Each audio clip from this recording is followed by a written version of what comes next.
What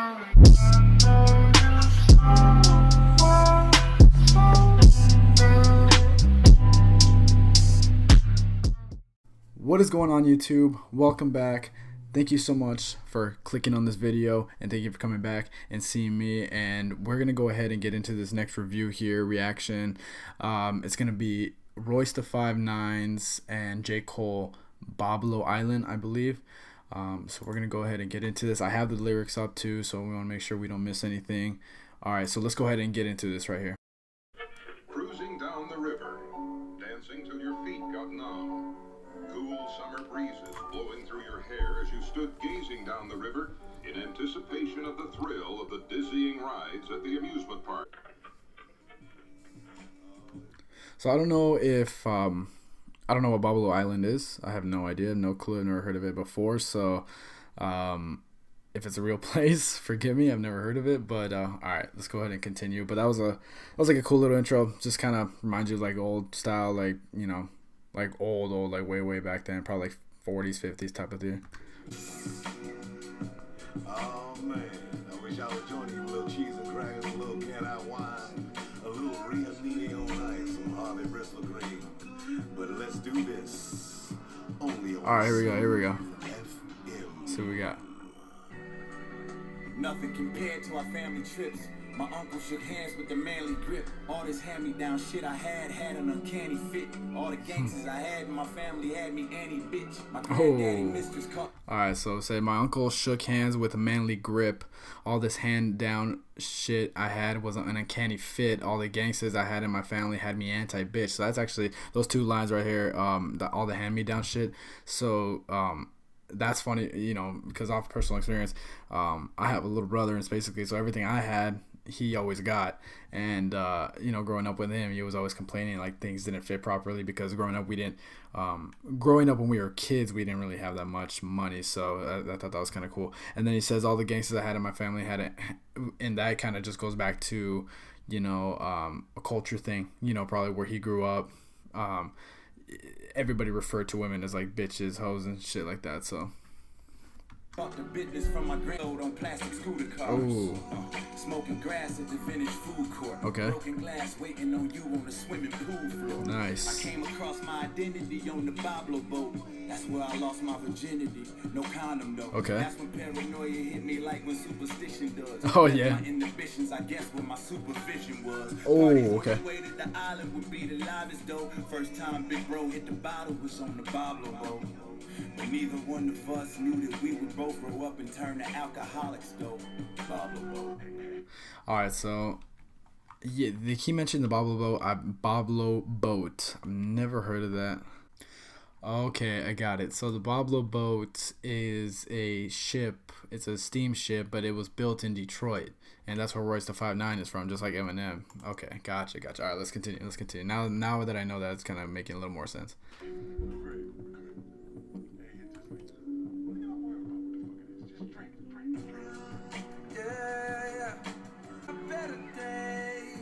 You get a little of apparently not Kendrick, J. Cole, a little bit more of the singing. Now I gotta wake up. Stuck inside a back race. Look, twist the cap, lift the bottle back, swig it, dig it. 10-inch rims on my mama Civic. Nice. 10-inch woofers in the trunk, to be specific, they pump. Rather the license plate plus the windows tinted. Don't even give a fuck that it's tinted. Bitch, I'm the man of pros, like we was clothing on the dresser. Calling them hoes like we was Jodeci, let's check her. Oh, okay. Like double deckers, I wanna sex her. All right. But these keys don't come with game. That's dope. Double D's like double decker. I want to say that was a dope line. I like that one. On how to finesse her. 5 semesters left until college, I'm under pressure. I'm not a real nigga till I undress her. I gotta press her. This was my main concern back when concerns were lesser. Oh, see, I cut it off just when he finished that line, but these two lines right here, he says, I'm not a real, you know, until I undress her. I gotta press her. That was my main concern back when concerns were lesser. That's those two lines are sick to me, especially because, you know, everybody, it's a double standard, right? So like men are supposed to, get the girls and it just like rack up a body count and nobody cares. And you're not a man unless you're doing that, you know what I mean? And then, but he says that was my main concern back when concerns were lesser. And I think every single guy can attest to that, especially like when back in high school or even in college. If you're not in a relationship, you're just worried about like just getting girls, and that was like your main concern. I'm not saying every guy, but the majority, especially in high school, that's kind of how it was.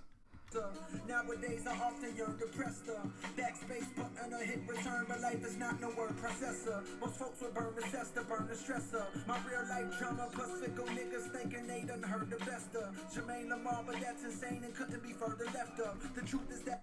Okay, whoa, hold on. I'm a little confused right here. So he says, plus, thinking they done heard the best of Jermaine Lamar. That's not his name, is it? I could have sworn his name was. Oh my god, yo! This whole time I thought his name was just Jermaine Cole. Jermaine Cole, like I didn't know he had like a middle name or anything like that. That's crazy. So Jermaine Lamar, all right, for sure. And that's Kendrick's middle name too, Kendrick Lamar Duckworth. But J. Cole has it with 2 R's. All right, I'm going off topic. Let's get back to this. Give me a sec, I murder sectors, prefer to lecture. See it rather than say it, but it spill out. I gotta chill out, say fuck the world and never pull out. We had no boat, but I could know those times just like a Bible quote. BC, before cell phones, the first time I was smoked, I was 6 years old, but that's for another chapter. That's for another story. To God be the glory. I made it out unscathed, and now I sunbathe with my son in Tanzanian sun rays, thinking about them days. Yo, those last few bars there. Wow, that was crazy. The truth is that my new shit slap. You never heard it better. Give me a second, I murder sectors. Like that, the flow at the very end was just so smooth. So I gotta chill out, say fuck the world and never pull out. That was dope. We had no Boblo Bo, but I can note those times is like a Bible quote. BC, before cell phones, like so BC, like before cell phones, but before Christ, because of Bible quote. That was sick. That was dope. I was 6 years old, but that's for another chapter. That's for another story. To God be the glory. Yo, that was sick. Is that the end? I think that was it. So I'm checking out the track list for this new Royce da 5'9" album. There's no other features. It's literally just J. Cole. J. Cole on the whole, just that's it. Sick song. I think this one right here was more for J. Cole, because he actually had the longer verse. But when you have no features, so I think this was the thought process that Royce da 5'9" was having. So he kind of was like, all right, there's no features on the album, so he's literally rapping throughout the whole thing. And the one time he does bring a feature, he brings in J. Cole, so he kind of just lets J. Cole do his own thing the whole time, forever how long. So that was pretty dope. All right, guys, so that's actually going to do it for today, the reaction and review. Great video. I'm actually learned a few things, so I'm definitely probably going to have to check out the Royce da 5'9" album. I actually like the Bad Meets Evil albums with Eminem and him, so I'm probably going to have to check that out. Whether or not I make a video on it, I don't know. But yeah, so we'll catch you guys in the next one. Peace.